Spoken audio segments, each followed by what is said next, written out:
Welcome back after the break. अच्छा जी, हम बात कर रहे हैं मसरूफ़ होना, मसरूफ़ लगना और फिर उसके जो असरात हैं आपकी ज़िंदगी पे। अगर आप हाईली प्रोडक्टिव हैं, आपके ख़्याल में तेज़ी से तरक्की की मंजिलें आगे पा रहे हैं, आपका एक नाम बन रहा है, लेकिन इस रेस में जैसे कहते हैं ना कुछ तो पीछे छूट रहा है।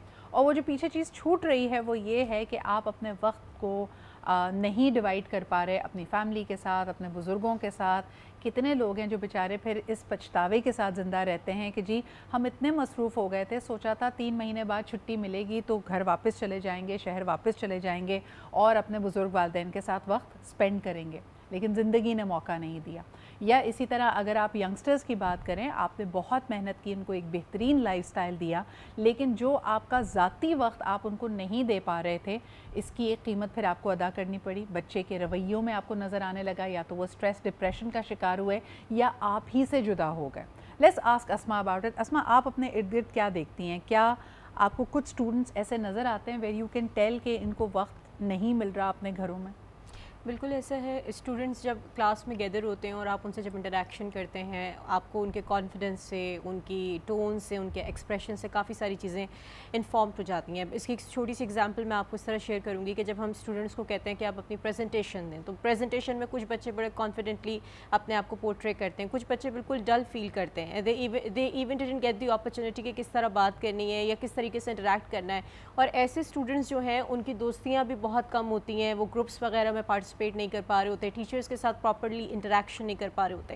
एट दैट मोमेंट ये चीज़ जब रियलाइज़ होती है तो बीइंग एज ए टीचर ये मेरी रिस्पॉन्सिबिलिटी है कि मैं उनके कॉन्फिडेंस को बहाल करने में उनकी मदद करूँ और उस चीज़ को ओवरकम करने में उनकी मदद करूँ जिससे वो अपनी फैमिली के या अपने प्रेजेंट में जी रहे हैं। लेकिन एट द सेम टाइम ये रिस्पॉन्सिबिलिटी फैमिलीज़ की होती है, स्पेशली जो है फादर एंड मदर की होती है कि वो किस तरीके से लेकर चलते हैं, क्योंकि ये साइकोलॉजिकल बिहेवियर अडॉप्ट हो जाता है बच्चों के अंदर और फिर वो सारी ज़िंदगी इसको लेके आगे कंटिन्यू करते हैं। अच्छा, एक अकेलापन भी कई लोगों की ज़िंदगी में आ जाता है। जब आपके इर्द गिर्द तमाम लोग मसरूफ़ हैं तो आपको लगता है कि आप इनविजिबल हैं, आपको कोई देख नहीं रहा।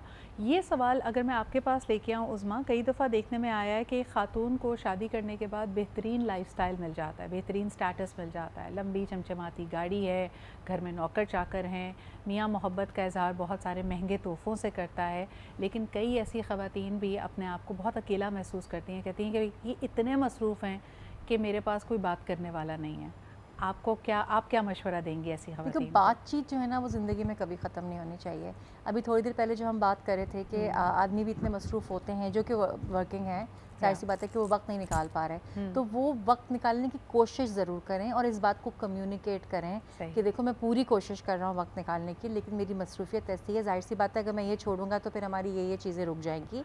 तो बस इतना ही कम्युनिकेट कर देना काफ़ी होता है, क्योंकि देखें आप, हकीकत यही है कि वक्त कम हो जाता है कभी कभी, लेकिन अगर आपको सिर्फ ये तसल्ली हो कि सामने वाला मेरे लिए सिंसियर है, कोशिश कर रहा है या कर रही है, या पेरेंट्स के लिए बच्चे सोचें या बच्चों के लिए पेरेंट्स सोचें या पार्टनर सोचें, तो वो बात आप कम्युनिकेट ज़रूर करें कि हम कोशिश बहुत कर रहे हैं, I try to care for you, मैं आपसे प्यार भी करता हूँ या करती हूँ। शायद दूसरा एक्सेप्शंस भी बनानी पड़ेंगी। और दूसरा सबसे ज़रूरी चीज़ है कि जो आजकल हमारे पास मोबाइल टूल्स हैं ना, ये बड़े आसानी हो गई है कि कोई कितना भी दूर है, आपके वालिदैन आपसे दूर हैं, आपके बच्चे आपसे दूर हैं, आप ऑफिस से मसरूफ़ हैं, आप उनसे कम्युनिकेट कर सकते हैं, आप वीडियो कॉल्स पे रह सकते हैं। तो डिस्टेंस की वजह से दूरी नहीं होगी, दूरी सिर्फ नीयत की वजह से होगी। I think that is very well put Uzma. और ये सवाल अगर मैं हसन आपके पास लेके आऊँ कि कई दफ़ा ठीक है आप मसरूफ़ हैं, कुछ चीज़ों को मेरे ख़्याल में लोग टेस्ट भी करते हैं सर्टन डेज़ के साथ। अगर आपकी एनिवर्सरी है या बर्थडे है, वहाँ एक्सपेक्टेशन ये होती है कि ठीक है आप मसरूफ़ हैं, हम पूरा साल अंडरस्टैंड करते हैं,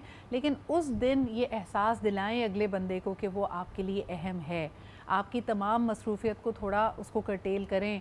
कोई नागहानी चीज़ अगर नहीं हो गई है तो उस दिन कोशिश करें कि आपकी मीटिंग्स जल्दी ख़त्म हो जाएँ।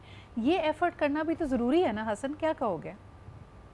देखिए सदरा, सबसे पहले मैं आपको बात बताऊं, एक चीज़ होती है टाइम मैनेजमेंट। ये टाइम मैनेजमेंट जो है खाली काम करने के लिए नहीं है कि आप इसको खाली मैनेजमेंट टर्म में यूज़ नहीं करते, ये आपकी पूरी ज़िंदगी इस टाइम मैनेजमेंट के ऊपर डिपेंड करती है। टाइम मैनेजमेंट में आपको अपना घर का वक्त भी देखना है, बच्चों का वक्त भी देखना है, दफ्तर का वक्त भी देखना है, सही। अपने लिए भी वक्त निकालना है। तो ये तमाम तर चीज़ें जो है वो टाइम मैनेजमेंट में आ जाती है। अच्छा, ये जो बार बार हम सुनते हैं मर्दों से भी और ख़वातीन से ज़्यादा सुनते हैं कि भाई फलाना शख्स जो है वो मुझे टाइम नहीं देता, मुझसे बात नहीं हो पा रही, मतलब पहले तो आप ये तय कर लें कि आप लोगों ने कितनी बात करनी है।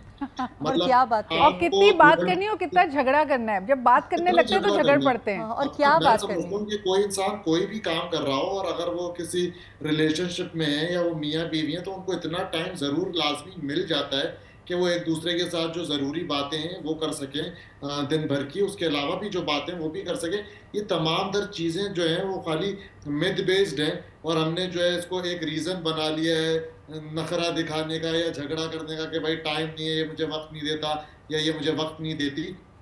आमतर चीजें जो है वो उसको भी हमने ग्लोरीफाई ज्यादा कर दिया है। बिल्कुल सही। तो मैं अच्छा, एक कि बड़ी आप अहम हाँ, चीज़ की बहुत तरफ टाइम है आना यार आपके चाहूँगी। पास। आखिरी 2 या 3 मिनट रह गए हैं। आपके पास ज़रूर लेके आऊँगी इस सवाल को उस्मा, कि कई दफ़ा ख़वातीन या मर्द हज़रात भी जब अपनी सेहत का ख़्याल नहीं रखते, मोटापा चढ़ रहा है, इंडिकेटर्स ख़राब हो रहे हैं, वक्त पे वक्त खा रहे हैं, जंक फूड ज़्यादा खा रहे हैं, और उस वक्त भी यही मेरे ख़्याल में बहाना बनाया जाता है कि वक्त नहीं है, जिम जाने का वक्त नहीं है, वॉक करने का वक्त नहीं है, हेल्दी खाना खाने और ऑप्शंस लेने का वक्त नहीं है, क्योंकि उसमें थोड़ा सा अपने आप को तरजीह देनी पड़ती है, इनकन्वीनियंस की तरफ जाना पड़ता है। इस पर आप क्या कहेंगे? मेरे ख्याल से सबसे ज़्यादा ज़रूरी यही है कि आप आज जो भी फ़ैसला कर रहे हैं कि आपके पास वक्त नहीं है या ये नहीं करना या ये करना है, ये सोच के करें कि आज से 10 साल के बाद जब आप पीछे मुड़ के देखेंगे तो आपको रिग्रेट तो नहीं होगा। वक्त तो आपको निकालना पड़ेगा, मैनेज तो आपको करना पड़ेगा। वो मैनेज कैसे करना है आज के दौर में ज़्यादा आसान है। आपके पास बहुत टूल्स अवेलेबल हैं, सिर्फ आपको अपनी सोच में क्लैरिटी लानी है कि मुझे क्या करना है और क्या नहीं करना। अगर आप सोच में क्लियर होंगे तो आपकी ज़िंदगी आसान होगी और आपके आसपास के लोगों की ज़िंदगी भी आसान होगी। कितनी अच्छी बात है। अस्मा, आप क्या कहेंगी वो ख़वातीन जो कहती हैं अब अपना ध्यान रखने का वक्त ही नहीं है क्योंकि बच्चे हैं, घर की मसरूफियत है, आपका मशवरा उनको? ध्यान रखने के लिए, ख़याल रखने के लिए आपकी पूरी ज़िंदगी है और आपको टाइम निकालना पड़ता है अपने लिए, क्योंकि आपके काम, आपकी मसरूफ़ियत, अगर आप उसी के दरमियान खड़े रहेंगे और यही सोचते रहेंगे कि मुझे इस वक्त ये काम करना है, इस वक्त मेरी ये जो है एक्सपर्टीज़ है, मुझे इस पर अपना ख्याल रखना है, तो फिर आप अपने आप को कहीं ना कहीं लेफ़्ट आउट कर देते हैं और इस वजह से फिर बहुत सारे नुकसान आते हैं आपकी हेल्थ में, आपकी मेंटल वेलबींग में, आपकी स्किन केयर, आपकी तमाम तर चीज़ें इम्पैक्ट होती हैं। तो अपना ख्याल रखना बहुत ज़रूरी है इन दी एंड। एक छोटा सा रिचुअल, यानी मुझे याद है मेरी नानी का एक सिंपल सा रिचुअल होता था, उनको तिब्बत स्नो क्रीम पसंद थी, लेकिन वो उन्होंने बनाया हुआ था अपना रिचुअल कि रोज़ाना उसको लगाना है, बालों की छुट्टियाँ करनी है, फ़लाने दिन एक तेल लगाना है। अपने लिए सिंपल रिचुअल बनाएं ताकि आप उनको फॉलो कर सकें, और इसके लिए वक्त निकालना यकीनन आप ही की ज़िम्मेदारी है। बहुत शुक्रिया Uzma, Asma and Hasan for being here with us. देखिए, ज़िंदगी में आप जिस चीज़ को अहम समझते हैं ना, उसके लिए आप वक्त खुद ब खुद निकाल लेते हैं। ये अगर आप बहुत ज़्यादा अपने आप को मसरूफ़ होने का बार बार लेक्चर दे रहे हैं तो इसका मतलब है कि कहीं ना कहीं वो चीज़ आपके लिए अहम नहीं है। तो अपनी तरजीहात पे नज़र डालना, उसके बारे में माइंडफुल होना बहुत अहम है, वरना वक्त का क्या है, वक्त गुजर ही जाता है। इसी के साथ हमें इजाज़त दीजिए। इंशाअल्लाह ताला कल आपसे फिर मुलाकात होगी। खुदा हाफ़िज़।